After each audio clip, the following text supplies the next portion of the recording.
तो जिससे कि हमारे खोपड़ी को पूरा भोजन मिले, यानी रक्त की आपूर्ति भी पूरी हो जाए और ऑक्सीजन भी पूरी मिले। इसके लिए जो योग का नियमित अभ्यास करते हैं उन लोगों को समस्या नहीं आती, क्योंकि उन्हें स्पॉन्डिलाइटिस भी नहीं होती, उन लोगों को मल्टीपल स्क्लेरोसिस की समस्या नहीं होती, MS डिजीज, उनको पार्किंसन के ये समस्याएं नहीं होती हैं। इसीलिए कहते हैं ना, योग तो बेस्ट प्रिवेंटिव मेडिसिन है। आप अभ्यास करें तो इन चीजों से बचे रहेंगे। लेकिन धन्य है वो बीमारी, वो समस्या जिसकी वजह से हमें योग के झरोखे में झांकने का मौका मिल जाता है। आइए छोटी छोटी बातें कुछ सीख लेते हैं, जिनको अगर हम करेंगे तो हम वर्टिगो की समस्या से, यानी चाहे वो कान के कारण सर में चक्कर आने का काम हो रहा है, या गैस के कारण हो रहा है, या अन्य जो कारण आपको बताए गए कि रक्त की आपूर्ति कम हो रही हो, ऑक्सीजन की आपूर्ति कम हो रही हो, उनकी वजह से हो रहा हो, तो भी हम कैसे उससे अपने आप को उबार लें, इसके लिए क्या छोटी छोटी बातें करनी है। पहली चीज तो ये होती है कि हमें आंखों का संतुलन सही करना चाहिए। योग में त्राटक एक क्रिया है, षटकर्म कहलाते हैं, जिसमें हम 6 क्रियाओं को करें तो पूरे शरीर की शुद्धि हो जाती है। अलग अलग क्रियाएं अलग अलग तरह की समस्याओं में हमारे लिए हेल्पफुल होती हैं। ये जो त्राटक वाली क्रिया है, ये विशेष रूप से हमें चक्कर आने की बीमारी से बचाने के लिए, वर्टिगो की समस्या से बचाने के लिए बहुत हितकर है। मैं यहाँ त्राटक पूरा नहीं सिखा रहा हूं, लेकिन त्राटक को सिद्ध करने के लिए कुछ आंखों के व्यायाम किए जाते हैं। वो वाले व्यायाम आप जरूर सीख लें, इससे आंखों को भी फायदा होगा और आपके जो कम्युनिकेटिंग नर्व्स हैं, ब्रेन की संतुलन देने वाले नर्व्स हैं, वो भी मजबूत रहेंगी। पहली क्रिया में आंखों की पुतली को बाएं और दाएं घुमाना, दूसरी क्रिया में आंखों की पुतलियों को मध्य में लाने का अभ्यास, तीसरी क्रिया में आंखों की पुतलियों को ऊपर और नीचे लाने का अभ्यास, चौथी क्रिया में आंखों की पुतलियों को आड़े टेढ़े लाने का अभ्यास, और पांचवी क्रिया में आंखों को चक्राकार घुमाने का अभ्यास। बस इतनी सी बात है। इसके लिए बहुत साधन की जरूरत नहीं, आपको परमात्मा ने अपने हाथ दे रखे हैं, इन उंगलियों का साधन हम कर सकते हैं, और जब इनका अभ्यास अच्छा हो जाए तो फिर उंगलियों की भी जरूरत नहीं रहेगी। आप आंखों को अपने इच्छानुसार दाएं बाएं घुमाने के अभ्यास कर सकते हैं। तो कैसे करना है? पहला अभ्यास कि आंखों के सामने ले आएं अपने अंगूठे को इस तरह से, जिसमें अंगूठे का चमकता हिस्सा हमको दिखाई दे, अंगूठे के नाखून का, और फेस स्थिर रहेगा सामने। आंख जो है वो इसके साथ साथ, अंगूठे के साथ साथ घूमती जाएगी ऐसे, जहां तक अंगूठे को देख पा रहे हैं देख रहे हैं, और जब लगे कि अंगूठा अब आंखों से ओझल होने वाला है तो इसको वापस लाएंगे आंखों के सामने पूर्व स्थिति में।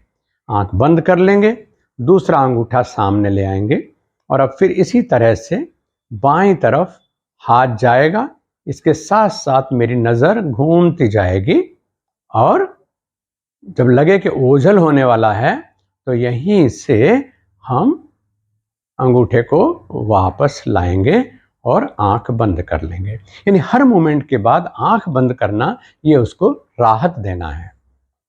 दूसरे अभ्यास में ऐसे ही अंगूठे को आंख के सामने लाए और इसको नज़दीक जितना लाएंगे, इसको देखते जाएंगे, जिससे कि हमारी आंखों की पुतलियां नाक की जड़ में आ जाएंगी, दोनों पुतली एक जगह, क्योंकि हम सामने नहीं देख रहे हैं, हम केवल नज़दीक के हिस्से को देख रहे हैं।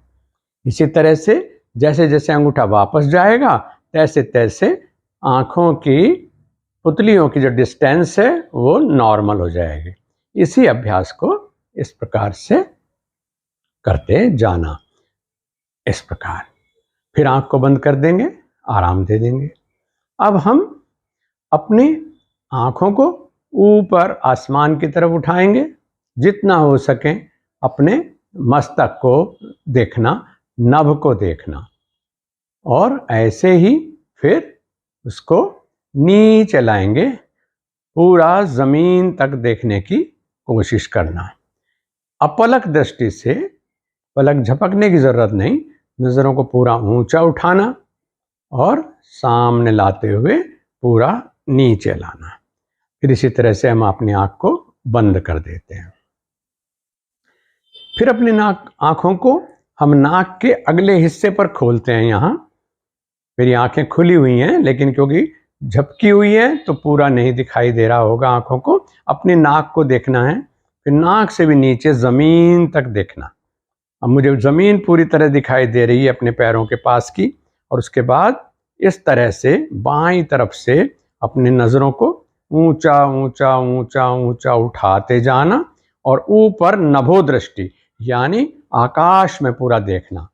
फिर ऐसे ही दाहिनी तरफ दूर तक देखना, दूर तक देखना, और फिर ऐसे ही नीचे लाते हुए फिर जमीन तक अपनी नजरें ले आना और नासाग्र भाग पर अपनी आंख को ले आना।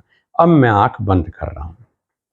फिर से जरा सा राहत आंख को देने के बाद फिर अपनी नासाग्र भाग पर देखें, नीचे देखें, और इसी तरह से दाहिनी तरफ से दूर तक देखना, ऊपर आकाश में देखना, फिर बाईं तरफ दूर तक देखना, नीचे जमीन तक देखना, और फिर नाक के पास आंख ला करके आंख को बंद कर देना। यानी वाम चक्र और दक्षिण चक्र हमने किया। अब इसके बाद क्योंकि हमने दाएं बाएं मूवमेंट दिया, ऊपर नीचे मूवमेंट दिया, चक्राकार मूवमेंट दिया, लेकिन जो आड़ा मूवमेंट है बिल्कुल इस तरह से, और ऐसे ही दूसरी तरफ भी इस तरह से आड़ा यानी 45 डिग्री का मूवमेंट, वो बहुत जरूरी होता है। हमने आंखों को नाक के सामने लिया है और यहीं से दोनों अंगूठे सामने लिए नासाग्र भाग पर, और यहां से मैं ऐसे देखते हुए 45 डिग्री पर अपने हाथ को उठा रहा हूं। इसके साथ ही मेरा हाथ वापस आया और इधर का जो हाथ है वो 45 डिग्री तक नीचे जा रहा है, इस तरह से। यानी मेरा अंगूठा मुझे दिखाई दे रहा है। अब इसको फिर से वापस ले आता हूं और यहां आते आते फिर दोबारा से मैं ऊपर तक जाता हूं। यानी 45 डिग्री का पूरा स्ट्रेट लाइन जो है हमको देखनी है। इसी तरह से हम दूसरी ओर इसको करते हैं। नासाग्र भाग पर लाए और यहां से इस हाथ को उठाता जाऊंगा 45 डिग्री तक पूरा ऊंचा, और फिर यहां से वापस सीधी रेखा में, और आंख नाक के सामने फिर से इसके साथ ही आ जाएगी, और इधर नीचे की तरफ 45 डिग्री तक बाएं हाथ के साथ मुझे जाना है। फिर इसको ऐसे ही वापस लाना और यहीं से आगे की यात्रा शुरू हो जाना। यानी एक बार हमने इस तरफ से आड़ा देखा और एक बार हमने दूसरी तरफ से आड़ा देखा। ये त्राटक के अभ्यास हैं, लेकिन आंखों के संतुलन को यानी बैलेंस को, बॉडी बैलेंस को बनाने वाले हैं। अगर हमारा जो नेत्रों का संतुलन है वो बिगड़ता है तो हमारे शरीर का संतुलन भी बिगड़ता है। 2-3 आसन इसमें बहुत इंपॉर्टेंट हैं जो हमें साथ में कर लेने चाहिए।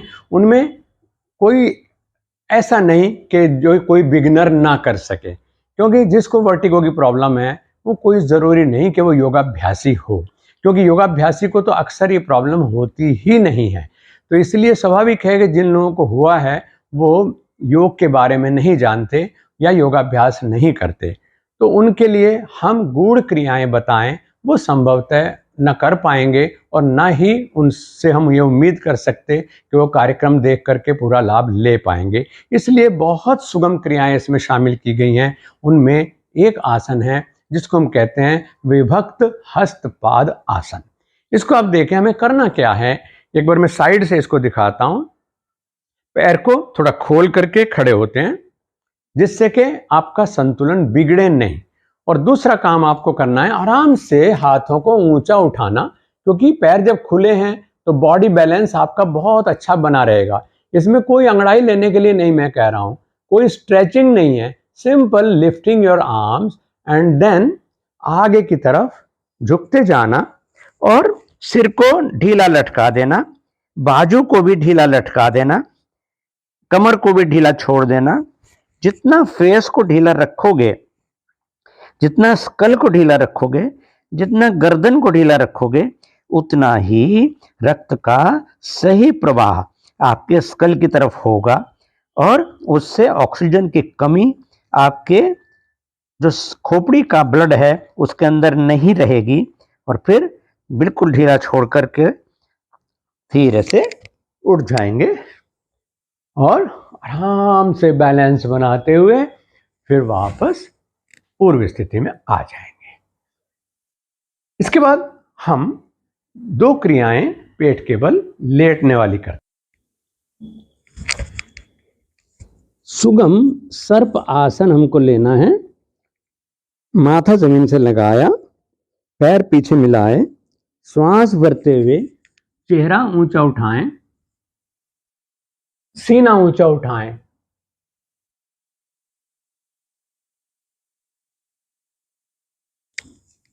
सांस छोड़ते हुए वापस आ गए और विश्राम कर लिया। दूसरा आसन शलभ आसन है, जिसमें रक्त का प्रवाह आपकी खोपड़ी की तरफ, आपके अपर पार्ट्स की तरफ सबसे ज्यादा होता है। ये लेना बहुत जरूरी है। श्वास भरते हुए ठुड्डी जमीन पर और साइड में हाथ की मुट्ठी भी जमीन पर ऐसे जैसे मैंने लगाई हुई है। अब हमें मुट्ठी और ठुड्डी की ताकत से पैरों को जितना हो सके ऊंचा उठाना है और यहां पर थोड़ी सी देर रुकना, फिर बालासन में आराम में चले जाना। जैसे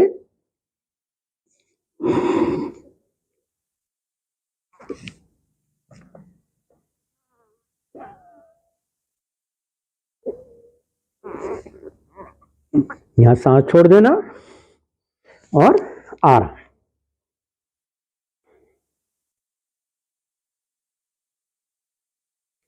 ऐसे ही जब हम दोबारा करेंगे तो फिर आराम दूसरी साइड में हो जाएगा। इस प्रकार से अंतिम अभ्यास वर्टिगो के लिए है, जिसको हम बोलते हैं अर्ध शीर्ष आसन। अर्ध शीर्ष आसन करना है। इसमें भी बहुत संतुलन आप बना करके रखेंगे और इजी है सबके लिए। और खाली चक्कर आने से ही नहीं बचेंगे, बल्कि आप इतने सुंदर और तेजस्वी बन जाएंगे कि लोग आपके चक्कर में आ जाएंगे। ये आसन इसी प्रकार के हैं, आपके आभा मंडल को बढ़ाने वाले, खोपड़ी को संतुलित रखने वाले, यानी संतुलन शरीर का भी और संतुलन सोच का भी। तो आइए शीर्ष आसन को देखें कैसे करना। यानी ऐसे लॉक करिए और मैंने कहा अर्ध शीर्ष, इसको सब लोग कर सकते हैं। अपने जो फोरहेड है यानी माथे का थोड़ा सा ऊंचा हिस्सा साथ में लेंगे, इस प्रकार से ऐसे, और बदन को ऊंचा उठाएं। कोई खतरा नहीं है क्योंकि कोहनी जमीन पर है, सिर जमीन पर है। बस आप ऊंचे उठ के थोड़ा नजदीक आने की कोशिश कर रहे हैं। ऐसे सांस चलता रहे खोपड़ी की तरफ, रक्त का प्रवाह अच्छे से होने दें, क्योंकि ऑक्सीजन मिश्रित रक्त है। इसलिए आप वर्टिगो की समस्या से बचने में इसका उपयोग कर सकते हैं। श्वास चलता रहेगा, थोड़ी देर रुकेंगे और फिर धीरे से पैरों को पीछे ला करके घुटने जमीन पर टिका देंगे और फिर सीधे वज्रासन में बैठ जाएंगे।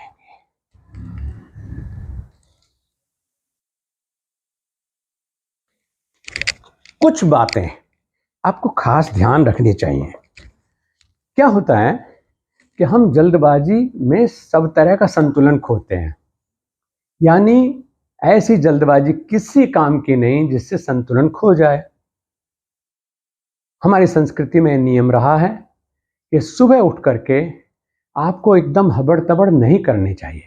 मोक्षायतन के जितने साधक हैं, जितने योग साधक कहीं भी हैं, उनके लिए नियम है कि आप सबसे पहले उठ करके अपने हाथों को देखें। कराग्रे वसते लक्ष्मी, कर मध्य सरस्वती, कल मूले तु गोविंद, प्रभाते कर दर्शनम।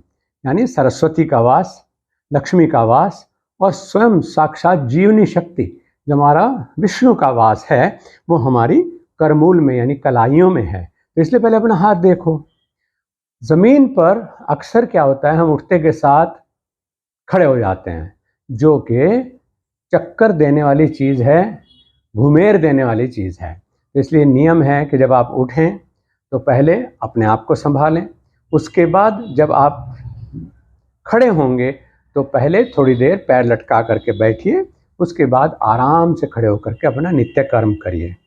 यहाँ तक कि अगर आप शौच कर्म के लिए भी उसके बाद जाते हैं, टॉयलेट जाते हैं, तो टॉयलेट के बाद भी आप एकदम से उठ करके चलने की इच्छा ना रखें। आप वहाँ पर खड़े हों, अपना बैलेंस बनाएं, उसके बाद चलें। थोड़ा सा खान पान का भी हमें ध्यान रखना चाहिए उसमें, विशेष रूप से क्योंकि मैंने कहा कि वर्टिगो तो आपके कान की तकलीफ़ों की वजह से हो जाता है, लेकिन जो घुमेरी है, चक्कर है, उसके बहुत सारे कारण मैंने शुरू में ही आपको बता दिए थे। उनमें एक कारण वायु विकार भी है, वायु का उपद्रव भी है। तो अपना जो आहार है उसमें आप थोड़ा सा बड़ी इलायची का प्रयोग शुरू करें।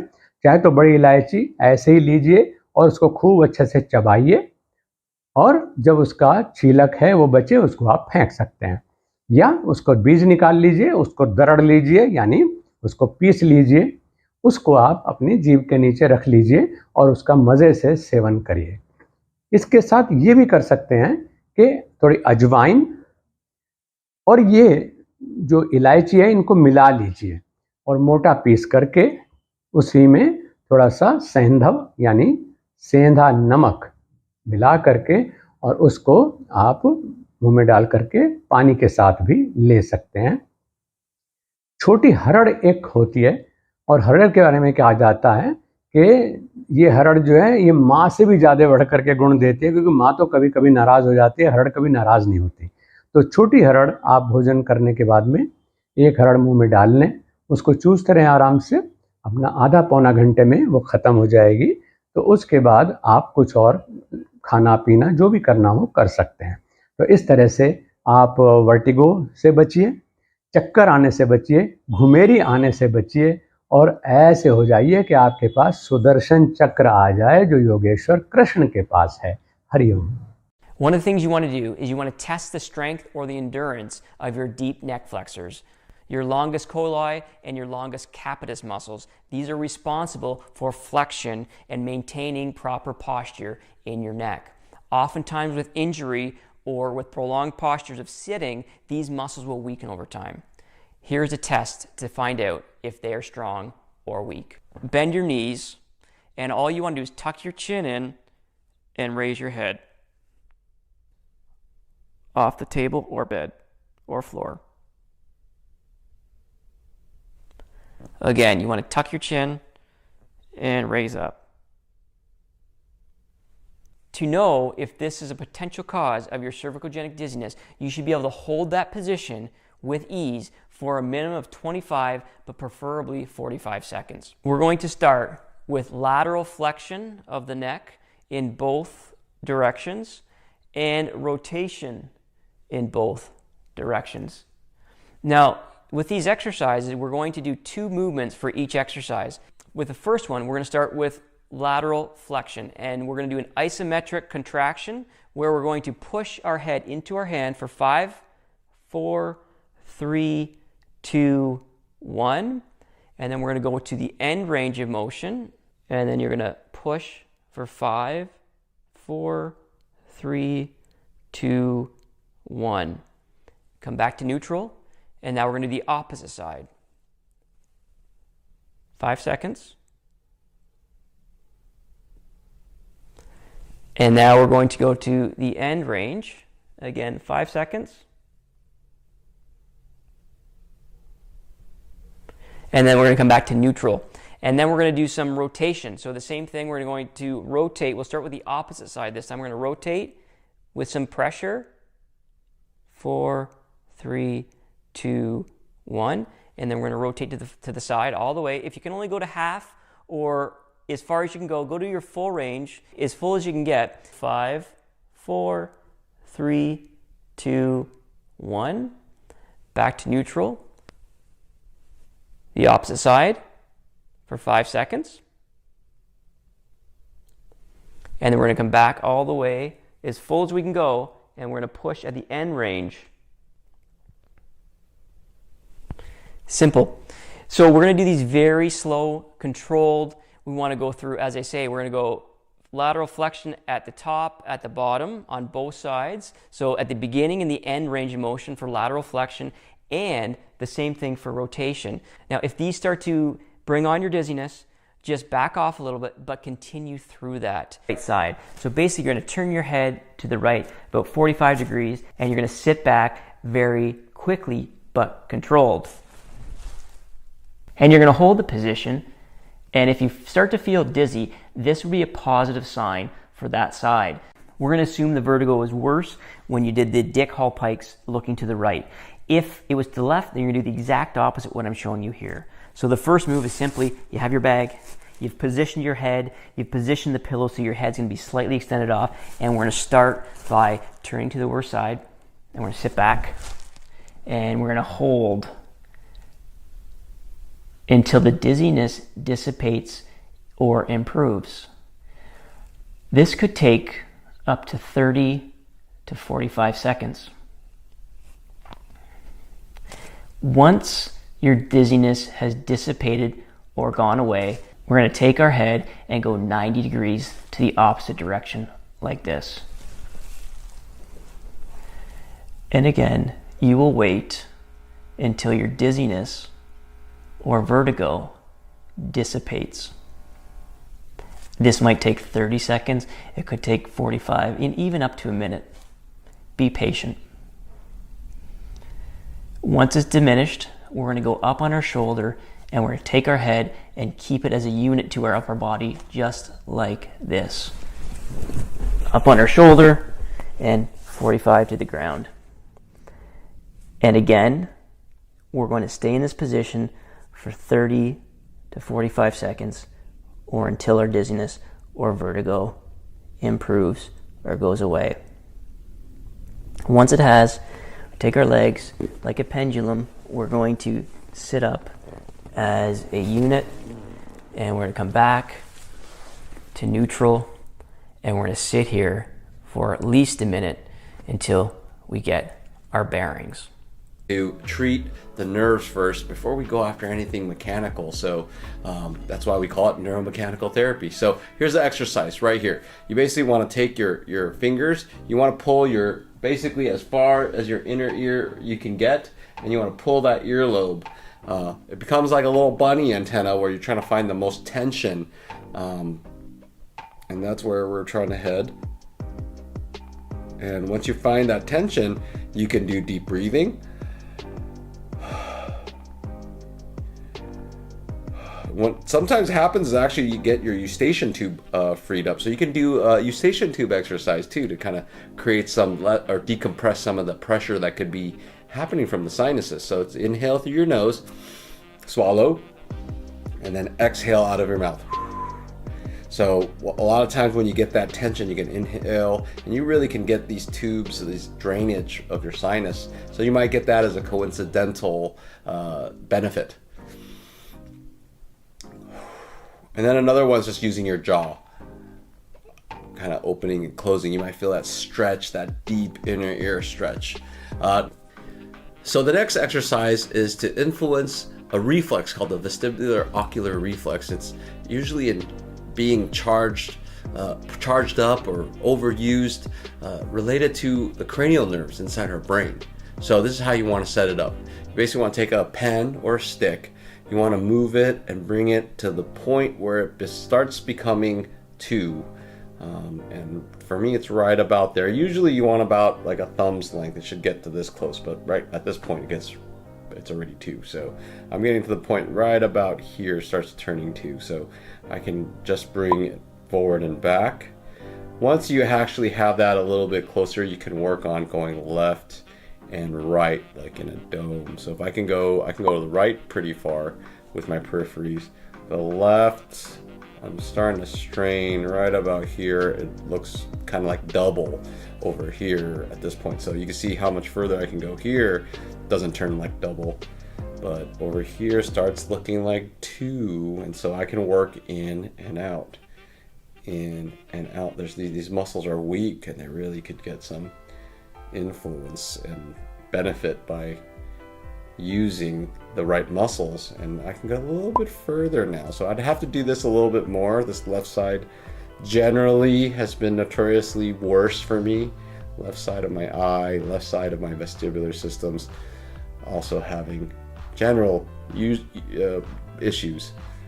Sometimes these things can happen because you've had a concussion. So I've had a head blow onto this side as well. So I'm probably working out some of these problems right now. इस तरह से हमने रखना है। और सबसे important होता है जब भी चक्कर आता है उसका पिल्लो, पेशेंट का पिल्लो बहुत अच्छा होना चाहिए, क्योंकि और पिल्लो ज़रूर लेना चाहिए। लोग हमेशा हमसे पूछते हैं कि जब भी हमें चक्कर आ रहे हैं तो हम पिल्लो लें या निकाल दें। बहुत सारे लोग गलत धारणा रखी हुई है उन्होंने कि पिल्लो निकाल देते हैं तो इससे तो गर्दन लटक जाएगी आपकी, तो इससे बेनिफिट नहीं मिलेगा। पिल्लो लें, ये मैंने आपको बताया हुआ है। हाइट एडजस्टेबल पिल्लो है, सबसे अच्छा है कि जब आपने साइड लेनी है तो अपनी हाइट उस हिसाब से एडजस्ट कर सकते हैं, अगर सीधा सोना है तो उस हिसाब से एडजस्ट कर सकते हैं। ये हाइट एडजस्टेबल पिल्लो आप ऑर्डर करने के लिए नीचे लिखे नंबर पे जाके ऑर्डर कर सकते हैं। हमारी वेबसाइट है, वहाँ से डायरेक्टली बाय कर सकते हैं। तो इसका मैं लिंक दे दूंगा डिस्क्रिप्शन में कि कैसे इसका वीडियो आप देख ले तो पता लग जाएगा। क्योंकि पिल्लो आपको मैं बता रहा हूँ कि जब साइड लेना है तो उस हिसाब से एडजस्ट हो जाएगा, सीधा लेना है तो उस हिसाब से हो जाएगा। और ये ज़रूरी है कि पिल्लो ज़रूर लें।